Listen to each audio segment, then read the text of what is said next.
Picture this. A man standing completely still in the center of a private gymnasium on the second floor of the Goldwyn Studios lot in Hollywood, California. It is the spring of 1969. The room smells of old canvas and rubbing alcohol. There are 14 people in that room: producers, assistants, a stuntman, 2 personal trainers, and 1 man who has never lost a fight in his professional life. Every single one of them is staring at the figure near the heavy bag. He weighs 138 pounds. He is 5 feet 7 inches tall. He is wearing a plain white t-shirt and dark slacks, the kind a man wears to a business meeting, not a demonstration. The other man in the room, the one everybody came to watch, is 6 feet 1 inch tall, 217 pounds of conditioned muscle, a former Marine with a professional boxing record of 31 wins, 2 losses, and 19 knockouts. His name is Hank Slauson, and he has been told by one of the most powerful men in American entertainment to prove a point. The room is absolutely silent. Nobody moves. And then the 138-pound man in business slacks does something with his left hand that makes a sound no one in that room can quite describe afterward. Hank Slauson's knees bend, not from pain, from realization. This is that story. To understand what happened in that gymnasium on that Tuesday afternoon in April 1969, you have to understand the world that surrounded it. Hollywood in the late 1960s was a place where power moved in circles, and at the center of one of those circles was Francis Albert Sinatra, 53 years old, chairman of the board, a man whose name could open or close any door in the entertainment industry with a single phone call. Sinatra had heard about Bruce Lee. Everyone in Hollywood had started hearing about Bruce Lee. The Green Hornet had aired. The auditions for martial arts demonstrations on studio lots were becoming the stuff of backstage legend. Word traveled through the industry the way it always did, through drivers, through assistants, through dinner conversations at Chasen's and Perino's, that there was a Chinese kid from Hong Kong who could do things that defied conventional explanation. Sinatra was not a man who took things on faith. He was a man who required demonstration. Enter Hank Slauson. Slauson had come up hard in Compton, California, a Golden Gloves competitor at 17, a Marine Corps combat veteran at 19, a professional heavyweight boxer by 23. By 1969, at the age of 31, he had spent 14 years training in boxing under 2 different coaches, first under a former contender named Roy DeChico in Long Beach, and later under a Las Vegas trainer who had worked with title-level fighters. His record stood at 31-2. His reach was 78 inches. He had knocked out 19 opponents, 11 of them in the first 3 rounds. He was not a celebrity trainer. He was not a movie martial artist. He was a professional fighter who had been paid to hurt people and had been very good at it. Sinatra trusted him for a simple reason. Slauson had worked as a close protection operative for Sinatra's Circle since 1966, traveling with the Rat Pack entourage through Las Vegas residencies and European concert tours. He knew how to read threat assessments. He knew how to neutralize problems quickly and without scenes. He was, by any professional standard, an imposing and genuinely dangerous man. The question Sinatra wanted answered was straightforward. Was Bruce Lee the real thing? Or was he a performer? Slauson had heard about Lee the same way everyone else had. He respected what he'd seen on television, in the way a professional carpenter might respect a man who built beautiful furniture, as craft, as aesthetic achievement, perhaps as impressive coordination. But boxing, Slauson believed, was physics, mass times acceleration, reach, power generation through footwork and core rotation. He had tested those principles against 33 professional opponents over 14 years and had found them reliable. A 138-pound man in street clothes, regardless of what television showed, was a 138-pound man in street clothes. The gymnasium at Goldwyn Studios had been reserved for the afternoon. Sinatra's people had arranged it quietly. No press, no cameras, no formal announcement. 14 people total. A small circle of industry insiders who had been invited, or who had inserted themselves, into the occasion with the particular social gravity that surrounds powerful men and their private curiosities. The afternoon light came through high industrial windows on the gymnasium's north wall. The temperature inside was approximately 74 degrees. The smell of old leather from the hanging speed bags mixed with the faint trace of liniment from the room's supply cabinet. Someone had set up folding chairs along the east wall. Nobody was sitting in them. At 2:17 in the afternoon, Hank Slauson walked into the room first. He was wearing a gray tracksuit. He moved well, the particular economy of motion that belongs to men who have trained their bodies for years with functional purpose. He acknowledged the room with a brief scan and positioned himself near the center, arms loose at his sides, weight distributed, the unconscious combat readiness of a man for whom alertness is simply the resting state. At 2:23 in the afternoon, Bruce Lee arrived. He came through the side door rather than the main entrance, which meant he had been in the building already, somewhere in the back corridor, and had simply chosen that moment to enter. He did not announce himself. He did not look around the room for the most important person in it, the way most people did when entering a room that contained powerful men. He came through the door and stood near the wall, and the first thing he did was nothing at all. He was 138 pounds of compressed attention. He wore pressed dark slacks, a plain white t-shirt, and lightweight canvas shoes, not training shoes, not boxing shoes, not the kind of footwear any serious martial artist would choose for a physical demonstration. The clothes were a message in themselves, though most of the people in that room had not yet learned to read it. He stood with his weight distributed forward, his heels slightly off the floor in a way that would look invisible to most observers, but would be immediately recognizable to anyone who had spent significant time in Southern Chinese martial arts training. It was the standing position of Wing Chun, not a fighting stance, not a performance, just the natural resting state of a body that had been educated differently than other bodies. His hands were at his sides. The knuckles were visible even at a distance, dense, slightly enlarged, the accumulated calcification of years of iron palm conditioning and wooden dummy work. 10,000 repetitions on the Muk Yen Zhong. 20,000. The hands told the story the white t-shirt was designed to conceal.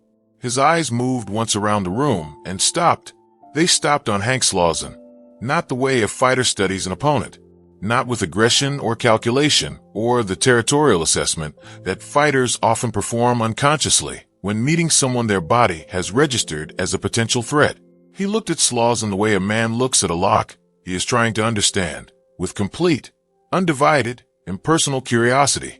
One of Sinatra's assistants, a man named Eddie Brandt, who would later recount the afternoon to a journalist from Black Belt magazine in 1974, said afterward that the moment Lee's eyes fixed on Slauson, something in the room shifted.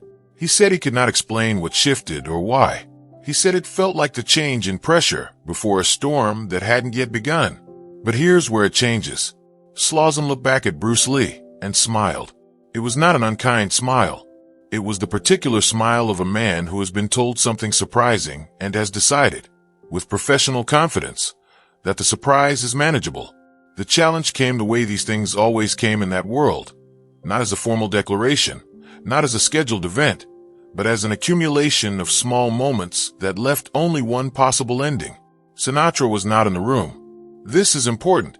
Sinatra had sent Slauson not as his enforcer, not with any instruction to harm or humiliate, but as his instrument of verification. Slauson understood the assignment. Several of the other men in the room, producers, a stuntman named George Robotham, who had worked on several studio pictures, 2 personal trainers from the studio's athletic facility, understood it as well. This was, in the language of that world, an audition. Except the audition was for Bruce Lee's reality, not his performance. Slauson crossed the room. He did it slowly, and with the practiced ease of someone who has learned that unhurried movement is its own form of pressure. He stopped at a distance of approximately 8 feet from Lee. "I've seen what you do on film," Slauson said. "Looks impressive." He paused. "On film." The room absorbed this. Bruce Lee said nothing. He remained where he was, weight forward, hands at his sides, his expression unchanged. This was not passivity. This was information, the particular quality of stillness that belongs to a man who is listening to everything the room is telling him and has already begun processing what the room does not yet know it is saying. "What I'm curious about," Slauson continued, "is whether any of it works on a man who hits back." George Robotham, standing near the east wall, said later that he felt strongly at that moment that someone should intervene. He did not intervene. He would say afterward that he felt the situation had already moved past the point where intervention was useful, and that moving toward it would have seemed presumptuous. He stood where he was. One of the studio trainers, a former collegiate wrestler named Pete Nakamura, took a half step forward and then stopped. He looked at Bruce Lee and stopped. Lee turned his head slightly and looked at Nakamura. The look was not a warning. It was simply an acknowledgement, a brief, precise communication that said, with complete clarity and without any hostility, "I see you, and this is my decision to make." Nakamura stepped back. Lee turned back to Slauson. "We can work," Lee said. 2 words. Not a threat. Not an acceptance. An operating agreement. Minimal, functional, precise.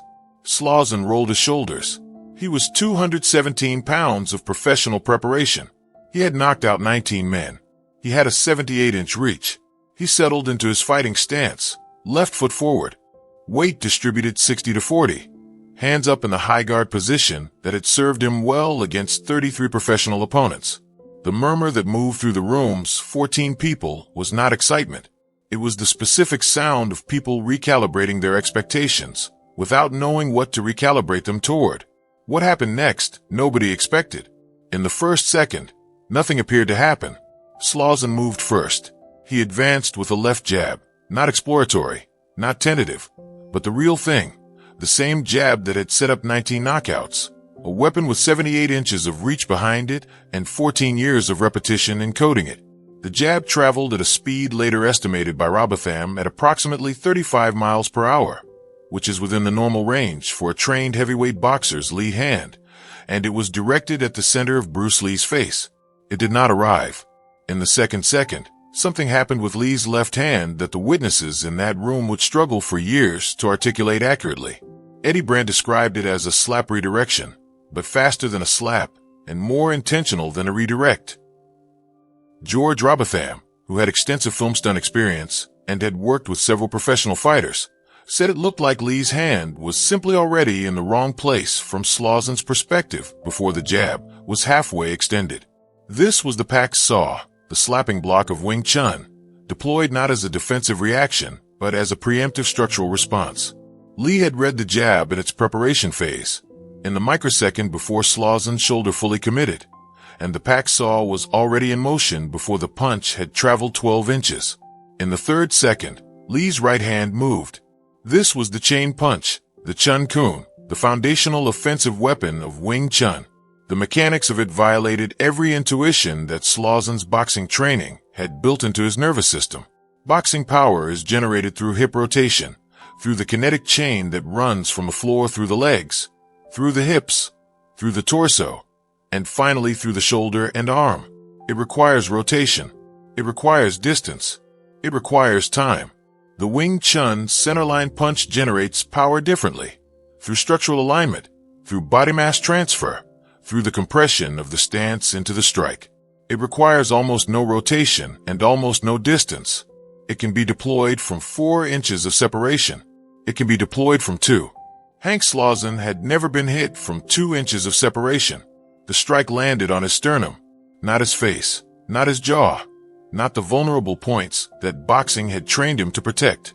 His sternum, the center of the chest, the structural anchor of the rib cage, the point through which force can be transmitted directly into the core of the body's mass. It was not a full power strike. Lee had calibrated it.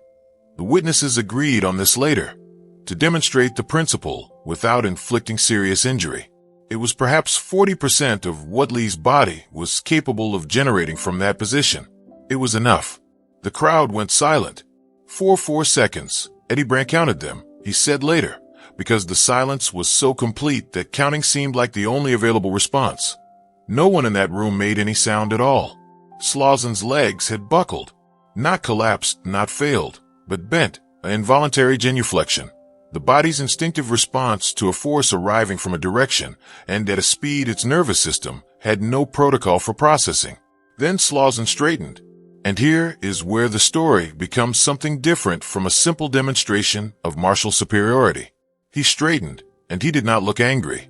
He looked, by the accounts of multiple witnesses, genuinely perplexed, the specific expression of a man whose model of the world has encountered data cannot accommodate. His chest was not damaged. He would have no bruise, no injury.